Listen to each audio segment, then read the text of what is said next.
नमस्कार, मैं हूं मुंबई से फिर एक बार आपके सामने रविंद्र जैन, देश और जनता के हित में सदैव तत्पर बात करने वाला।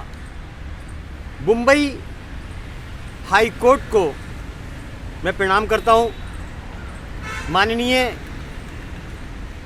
हाई कोर्ट, मैं अपनी बात रखना चाहता हूं कि मुंबई के अंदर इन नेताओं ने मुंबई की सुंदरता को काला दाग लगा के रखा है और इसमें बहुत सारे लोग ऐसे हैं जो अपने चेहरे को बताना चाहते हैं क्योंकि उन्हें कोई पहचानता नहीं है। ये बड़ा समझने का विषय है और जानकारी का विषय है। दक्षिण मुंबई के कस्तूरबा गांधी चौक शौचालय पर ये नेता लोग पोस्टर लगाते हैं, चनी रोड पर पोस्टर लगाते हैं, अब तो रेलवे के जो पुल है उनके ऊपर पोस्टर लगाते हैं। जबकि आपका कोर्ट का आदेश है कि पोस्टरबाजी से मुंबई की सुंदरता खराब होती है, लेकिन फिर भी ये नेता लोग पोस्टर लगाते हैं। इनको क्या बताना चाहते हैं माननीय? आपकी आज्ञा का भी ये पालन नहीं करते और ये बचने का रास्ता खोज लेते हैं। पोस्टर लगाने से ये क्या जाहिर करना चाहते हैं? कोई भी त्यौहार आया, देवी देवता का पोस्टर लगाया और अपना चेहरा लगा दिया। काम नहीं करना है इनको, बस पोस्टर लगा के अपनी राजनीति करनी है और अपनी वाहवाही लूटनी है। जबकि माननीय हकीकत तो ये है कि इनके चेहरे जो पोस्टर पे आए हैं भगवान के साथ साथ, बाद में उन पोस्टरों की दशा इस कदर अपमानित होती है कि वो पोस्टर रोड पे फेंक दिए जाते हैं।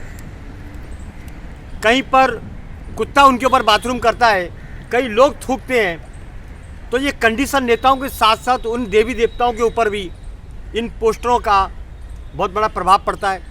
देवी देवताओं के पोस्टर ये शौचालय पे लगाते हैं या ऐसी जगह पे लगाते हैं जो देश की सुंदरता को ख़त्म करने का काम करते हैं। तो माननीय, आपका कानून है, आपने आदेश दिया है कि मुंबई को स्वच्छ बनाया जाए, सुंदर बनाया जाए, लेकिन पोस्टरबाजी बंद की जाए। उसके बावजूद भी बीएमसी कार्रवाई नहीं करती। मुंबई हाई कोर्ट से मेरा निवेदन है हाथ जोड़ के कि सख्त कार्रवाई की जाए और इन पोस्टरों पर जो पोस्टर लगाए जाते हैं उनके ऊपर पूरी तरह से पाबंदी लगाई जाए। इतना खूबसूरत शहर है ये मुंबई। ये मुंबई माया नगरी है, ये मुंबई आर्थिक नगरी है। यहाँ सुकून मिलता है। दूर दूर से पूरी दुनिया से लोग इस मुंबई के अंदर आने को तरसते हैं, लेकिन इस मुंबई को मुंबई के ही लोगों ने, मुंबई के नेताओं ने सबसे ज़्यादा गंदा करने का काम किया है।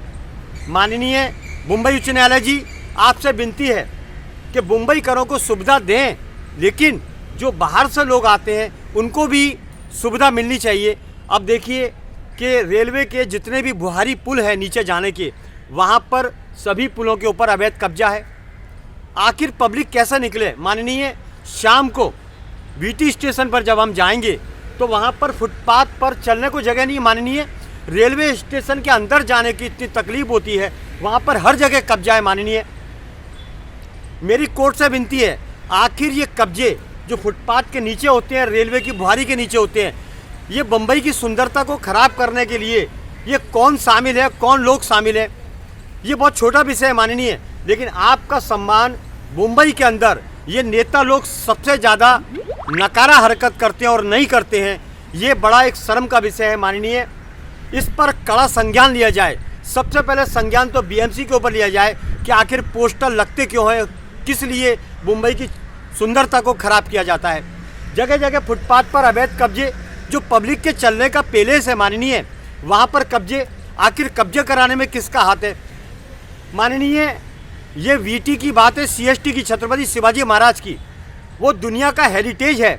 इतना सुंदर स्टेशन है छत्रपति शिवाजी महाराज टर्मिनल, जो देखने को बनता है, लोग दूर दूर से उसे देखने को आते हैं। बीएमसी का ठीक सामने ऑफिस है, उसके बावजूद हजारों फेरी वाले उस स्टेशन को घेर कर वो बीटी स्टेशन की छवि को ख़त्म कर देते हैं, पूरा उसकी सुंदरता को ख़त्म कर देते हैं।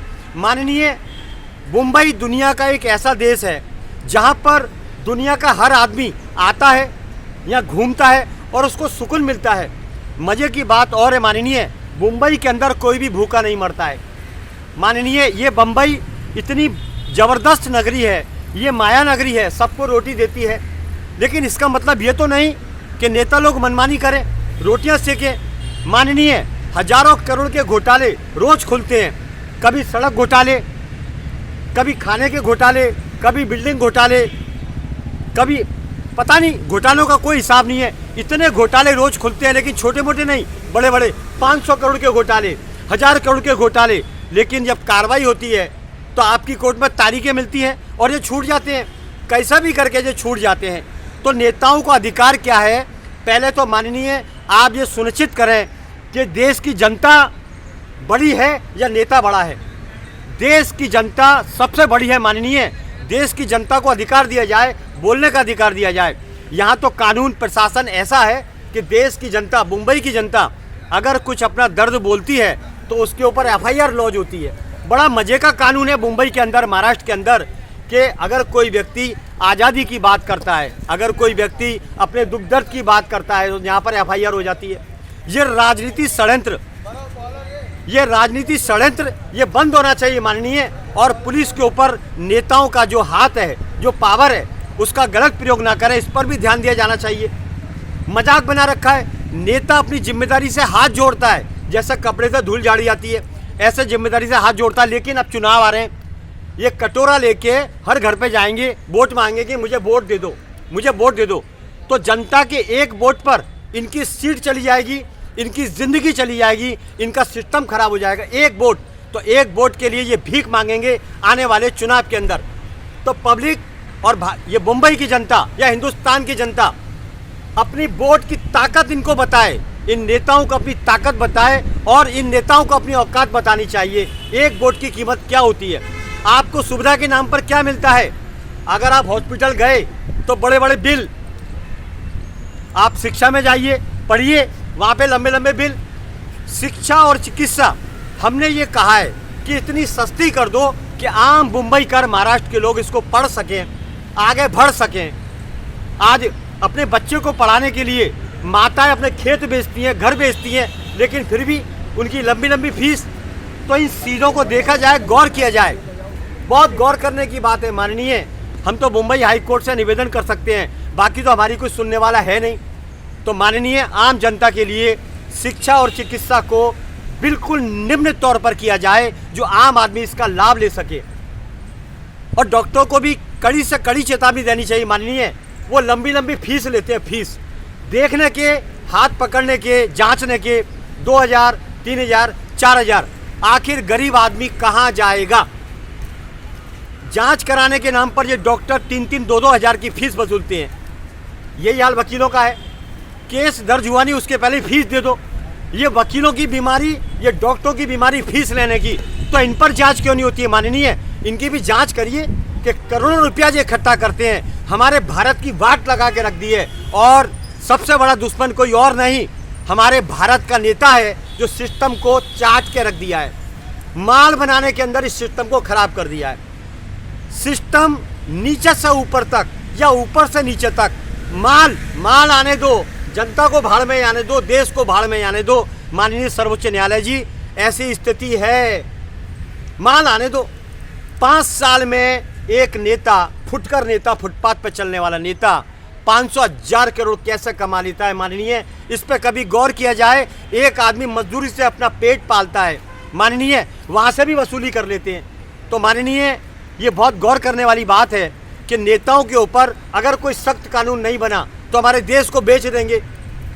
मजे की बात, देश की जनता के टैक्स के पैसे पर विकास होता है, लेकिन ये नेता अपना ठप्पा ठोकता है। तो ये भी गलत है माननीय। देश की जनता सर्वोपरि है। देश की जनता के लिए इन नेताओं को काम करना पड़ेगा, वरना अपनी सीट छोड़ दो। बस इतना ही काफ़ी है। फिर आऊँगा नए विषय के साथ। मैं हूँ मुंबई से रविंद्र। जय हिंद, जय हिंद।